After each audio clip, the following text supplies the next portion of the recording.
মন যখন স্থির তখন দেহ শান্ত।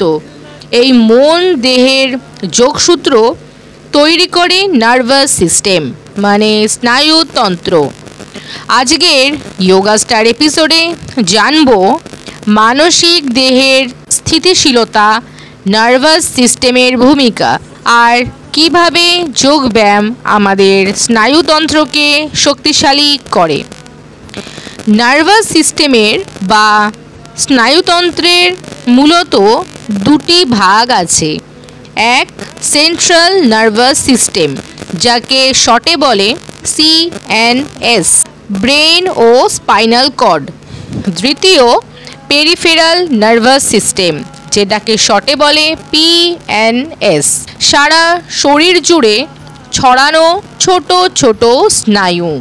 মানসিক দেহ ও মনোকায় দেহ হলো সেই অভ্যন্তরীণ স্তর যেখানে আমাদের চিন্তা, অনুভব, শক্তিশালী ও অভিজ্ঞতা তৈরি হয়।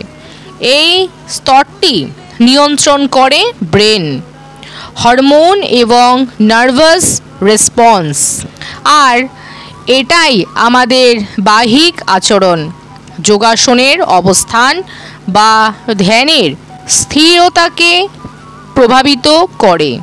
যোগব্যায়াম কিভাবে নার্ভাস সিস্টেমে কাজ করে? প্রথম, ধ্যান মানে মেডিটেশন মনোসংযম ও কর্টিসল হ্রাস করে।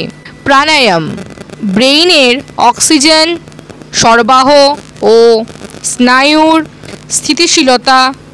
যোগনিদ্রা প্যারাসিম্প্যাথেটিক সিস্টেম অ্যাক্টিভ করে, গভীর বিশ্রাম দেয়।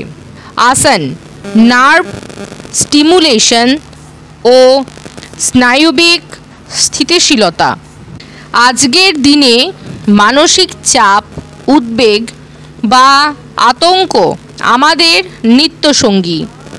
যোগব্যায়াম শুধু শরীর নয়, মনের জড়তা ও কাটিয়ে তোলে, বাড়ায় মনোযোগ, স্মরণশক্তি আর তৈরি করে একাগ্রতা। গবেষণায় প্রমাণিত, প্রতিদিন 20 মিনিট যোগ অভ্যাস করলে ব্রেনের নিউরোপ্লাস্টিসিটি বাড়ে, স্নায়ুর কর্মক্ষমতা বৃদ্ধি পায় এবং মানসিক ভারসাম্য বজায় থাকে। আজকে শিখলাম স্নায়ুতন্ত্র ও মানসিক দেহ কিভাবে যুক্ত, যোগব্যায়ামের মাধ্যমে কিভাবে মনোসংযম ও স্থিতিশীলতা আনা যায়, এবং এই চর্চায় আমাদের জীবনে শান্তি ও সুস্থতা রাস্তা দেখায়। এই এপিসোডটি ভালো লাগলে লাইক দিন, কমেন্ট কোন যোগাভ্যাসের শান্তি পান, এবং অবশ্যই যোগা স্টার চ্যানেলটি সাবস্ক্রাইব করুন। পরবর্তী এপিসোডে আবার দেখা হবে। ধন্যবাদ।